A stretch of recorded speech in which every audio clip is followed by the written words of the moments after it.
अरे अरे माँ, क्या हमारे जंगल में भी चुड़ैलों का वास है? अरे अरे मेरे प्यारे बेटे, ये क्या कह रहे हो तुमसे ये सब किसने कह दिया? अरे अरे माँ, मुझे मेरा जग्गू दोस्त बता रहा था कि उसकी माँ ने उसे बताया है कि पहले हमारे जंगल में भी चुड़ैलों का वास हुआ करता था। यहाँ पर बहुत चुड़ैलें रहा करती थी, लेकिन वो अब चली गई हैं। क्या वो सच कह रहा था माँ? हाँ मेरे प्यारे बेटे, वो सच कह रहा था। पहले इस जंगल में चुड़ैलों का वास हुआ करता था, लेकिन वो फिर यहाँ से चली गईं। अरे अरे माँ, फिर तो सभी पक्षी उनसे बहुत डरा करते होंगे। अरे अरे मेरे प्यारे बेटे, सभी चुड़ैलें बुरी नहीं होती, कुछ चुड़ैलें बहुत अच्छी थीं। सभी पक्षियों के साथ खुल मिलकर रहा करती थी।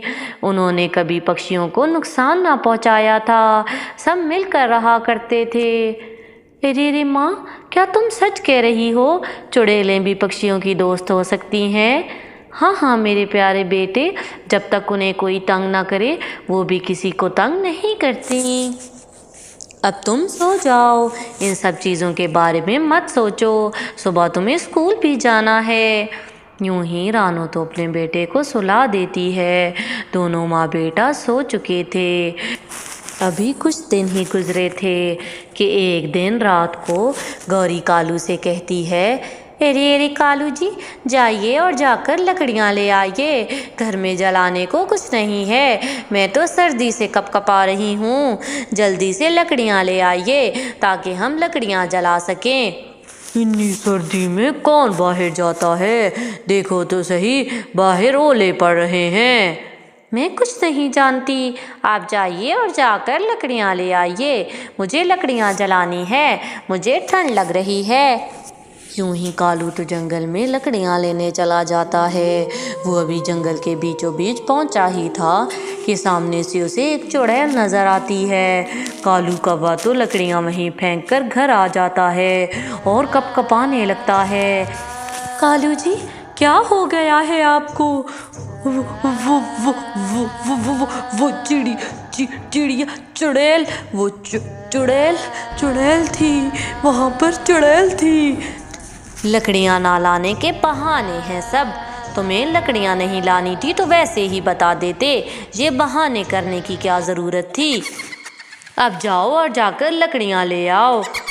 मैं नहीं जाऊंगा, अगर तुम्हें जाना है तो तुम ही जाओ, तुम भी देख लोगी कि वहाँ पर चुड़ैल है। यूं ही गौरी कव्वी तो कालू की बातों को मजाक में उड़ाकर जंगल में लकड़ियाँ लेने चली जाती है और वहाँ पर जाकर देखती है तो वहाँ वाकई ही चुड़ैल थी। अरे अरे, मुझे कुछ ना कहना, यहाँ पर तो सच में चुड़ैल है। ये कहकर तो गौरी वहाँ से भाग आती है। दोनों पति पत्नी बहुत डर गए थे। वो चुड़ैल उनके पीछे पीछे ही उनके घर के पास आ जाती है और उनकी खिड़की से बाहर चलती नजर आती है। कालू और गौरी तो सारी रात डर के मारे अपनी आँख नहीं खोलते कि कहीं वो चुड़ैल उनको आकर खा ना जाए। यूं ही सुबह होते ही वो ये सारी बात रानू चिड़िया और मिट्टू तोते को बताते हैं। मैं जानता हूँ, ऊपर पहाड़ी पर एक तांत्रिक रहते हैं, मैं उन्हें बुला लाता हूँ। वो इस चुड़ैल को अच्छा सबक सिखाएंगे और उसे हमारे जंगल से भगा देंगे। कालू भैया, वो चुड़ैल आपको कोई नुकसान नहीं पहुँचा रही, तो आप उसके साथ ऐसा क्यों करेंगे भला? ये चिड़िया सठिया गई है क्या? ये चुड़ैल अब हमारे साथ रहेगी क्या? वो जब चाहेगी हमको दबोच लेगी। मुझे उस तांत्रिक के पास जाने दो। कालू भैया, मेरी मानिए तो ऐसा ना कीजिए। हो सकता है वो चुड़ैल हमें नुकसान पहुंचाने ना आई हो, लेकिन अगर आप तांत्रिक या उस बूढ़ी दादी के पास जाएंगे तो वो चुड़ैल बहुत गुस्से में आ जाएगी और हो सकता है वो क्रोधित होकर हमें नुकसान पहुंचाना शुरू कर दे। यूं ही चिड़िया तो कालू को मना कर देती है, लेकिन कालू चिड़िया की एक बात नहीं मानता और सुबह होते ही गार में बूढ़ी दादी के पास चला जाता है। और उसे सारी बात बताता है। अगली रात वो बूढ़ी दादी आती है और मंत्र पढ़ने लगती है। उसके मंत्र पढ़ते ही चुड़ैल वहाँ पर आ जाती है और चुड़ैल तो उसके जादू से बहुत मुश्किल में आ जाती है और वो वहाँ से भाग जाती है। वो चुड़ैल तो अब ठान चुकी थी कि वो पक्षियों को नहीं छोड़ेगी। यूं ही कुछ दिन गुजर जाते हैं। वो चुड़ैल फिर से आ गई थी, सभी पक्षियों को घर से दिख रही थी।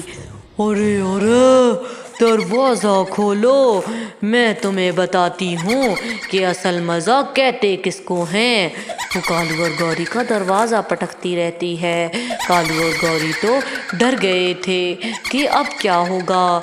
यूं ही कालू कौवा सुबह सुबह ही जाकर उस बूढ़ी दादी से मिलता है, लेकिन वो कुछ अलग ही देखता है। जब वो वहाँ गार के पास पहुँचता है तो देखता है कि वो बूढ़ी दादी तो मर चुकी है, उसके जिस्म से खून बह रहा है। अब तो कालू कौवा बहुत डर गया था। वो भागकर रानो के घर जाता है। अरे कालू भैया, मैंने कहा था आपसे कि अगर वो चुड़ैल हमें तंग नहीं कर रही तो आप भी उसे तंग मत कीजिए। अब तो वो बूढ़ी दादी भी मर गई है। अब बताइए, अब उस चुड़ैल से हमें कौन बचाएगा? आपने उसको क्रोधित कर दिया है, अब क्या होगा?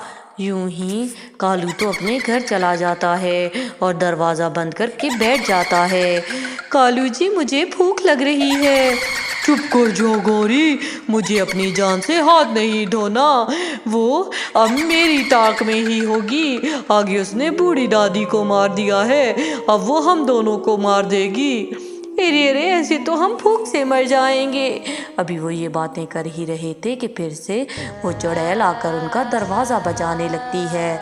कालू और गौरी तो चुप करके अपने घोंसलों में घुस जाते हैं। सभी जंगल के पक्षी बहुत परेशान थे, क्योंकि वो चुड़ैल आए दिन किसी न किसी को मार दिया करती थी। यूं ही अब रानो ने फैसला कर लिया था कि अब वो किसी निर्दोष पक्षी की जान नहीं जाने देगी। तुम क्या करोगी रानो, तुम कर ही क्या सकती हो?